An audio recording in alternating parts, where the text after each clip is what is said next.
What if one day, a robot takes your job? Sounds scary, right? But is it really going to happen? Let's find out.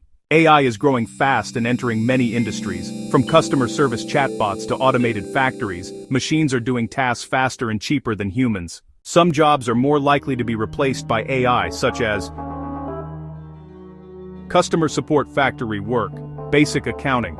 These jobs involve repetitive tasks that AI can easily learn. But not all jobs are at risk. Careers that need creativity, emotions, and human thinking are safer, like doctors, teachers, artists, engineers. AI can assist them, but not fully replace them. Here's the interesting part. AI is also creating new jobs. AI developers, data scientists, robot engineers, AI content creators. So instead of losing jobs, the job market is changing. AI won't completely replace humans. It will replace humans who don't adapt. Learning new skills and working with AI is the key to the future. So, what do you think? Will AI take over jobs or create more opportunities? Comment below your opinion. And don't forget to like and subscribe for more amazing AI content.